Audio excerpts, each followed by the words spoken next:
Hi, this is Isabel. So today's video is about internships in Switzerland. I did also find a great link for you to read through. It's going to give you some great resources on internships in Switzerland. So the first thing that I wanted to mention as an introduction is that internships in Switzerland are not very formal.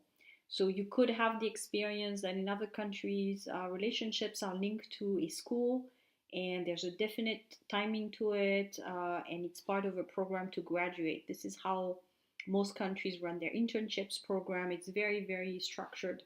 In Switzerland, it's not the case. So you find internships everywhere on job boards, along lines with interim positions, permanent positions. So, in other words, in Switzerland, you do have the permanent contracts, you have the short term contracts, and you have the internships, and they're all basically together in job boards. So for the candidates, especially if you're an expat, it's very hard to know the difference between an internship and a short-term position, for example.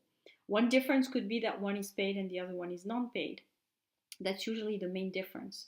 But I want to insist in today's video on why you should be careful with internships because, in my view, they are to be used with caution.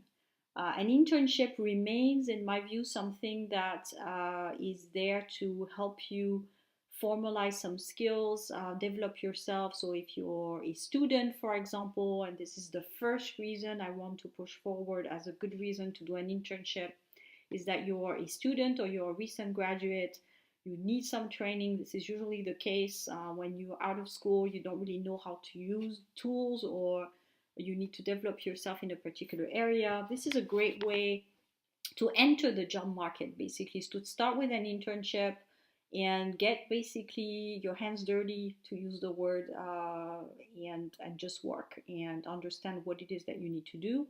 And this is going to be a stepstone to get a real job, in other words, a paid job. So you're young, you're out of school, you still need some training. I would think that an internship is going to get you there. So that's the number one reason to do an internship. The number two, the second reason in my view, is that you're in a crossroad where you are changing careers, you are maybe tackling a different type of industry or sector, and you're having a hard time getting in because you don't have the experience and you think an internship is going to help you.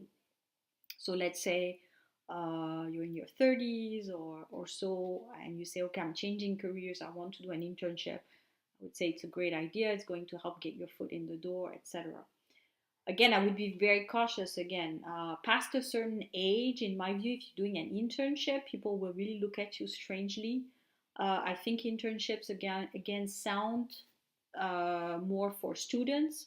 So if you're past 35, I would say, and you're doing an internship, people will look at you strangely. It might actually make you lose your credibility. Why is this person doing an internship at 35? So just be careful how you use them. Again, in certain industries, it may also be that because it's such a hard industry to get into, the first one that comes to mind is marketing, that people will do internships for a long, long time before they secure a job, and it may be easy to sell.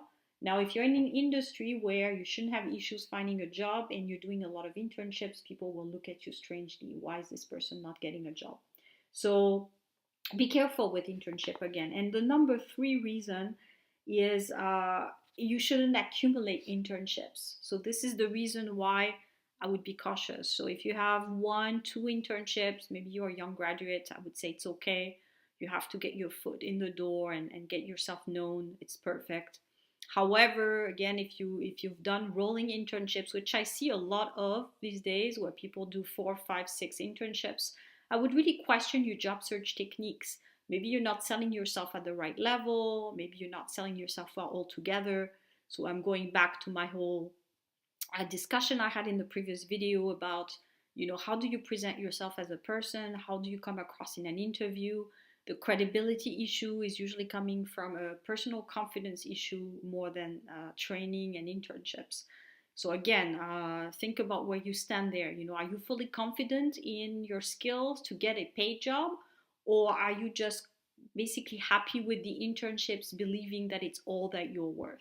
So I'll just leave you with this question and hope you comment and we get to talk about this topic as a community. I will talk to you soon.